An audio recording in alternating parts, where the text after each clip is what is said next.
ఇంకొక మాట ఏం చెప్పారు, 1,00,00,000 మంది ఆడబిడ్డలనంట కోటీశ్వరులు చేస్తాడట. ఇక ఈయన కథ ఎట్లున్నదంటే అమ్మకు అన్నం పెట్టాడట కానీ చిన్నమ్మకు బంగారు గాజులు చేయిస్తా అన్నాడట. అంతేనా? కేసీఆర్ ఇచ్చిన ₹1,00,000 దిక్కులేదు, మీదికెళ్ళి తులం బంగారం, మీదికెళ్ళి 1,00,00,000 మంది ఆడబిడ్డల్ని కోటీశ్వరులు చేసుడు. వారు చెప్పుడు సరే, మనం నమ్ముడు సరే, అనుకోకుండా నమ్మినాం, మోసపోయినాం. ఇక ఇప్పుడు 18 నెలలు అయిపోయింది. ఇప్పుడు గోసపడుతున్నటువంటి సందర్భం మనందరం కూడా చూస్తా ఉన్నాం.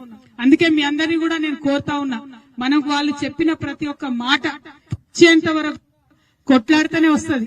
తెలంగాణ రాష్ట్రం కూడా ఉట్టి ఉంటే రాలే కదా, మనం కొట్లాడినాం, రోడ్లకు ఎక్కినాం, అవసరమైన కాడ మన ఆడబిడ్డలు కూడా బతుకమ్మ ఎత్తిరు, బోనం ఎత్తిరు, మన అన్నదమ్ములందరూ కూడా ఉద్యమాలు చేసిండ్రు, విద్యార్థులు ఉస్మానియాలో అన్ని యూనివర్సిటీల ఉద్యమాలు చేస్తేనే ఇలా తెలంగాణ వచ్చింది. కాబట్టి ఇలా కాంగ్రెస్ ప్రభుత్వం ఏదైతే చెప్పిందో ఇస్తామని అది ఇయ్యకుండా తిరుగుతున్నారు. ఉల్టా పొద్దుగాలేస్తే సాయంత్రం దాకా ఏమంటాడు రేవంత్ రెడ్డి, కేసీఆర్ ఇట్లా, కేసీఆర్ అట్లా అని కేసీఆర్ చెప్పని చేసుడు తప్పితే ఇంకొక పని అయితే ఆయన చేయడు. ఇదే పాలమూరు జిల్లాలో పాలమూరు రంగారెడ్డి ప్రాజెక్టు కట్టిరు కేసీఆర్ సార్, 90% పనులు అయిపోయినాయి.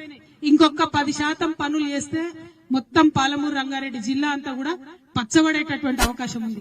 కానీ అది చేయడు. అదేం చేసింది, మళ్ళా మీరు ఇచ్చిన ప్రాజెక్టు బాగలేదు, నేను మారుస్తున్నా అని ఇంకోటి కొడంగల్ లిఫ్ట్ ఇరిగేషన్ స్కీమ్ అని పెట్టింది. కానీ అందులో కూడా ఇప్పటిదాకా కూడా ఒక తట్టెడు మట్టి కూడా ఎత్తిపోయలేదు.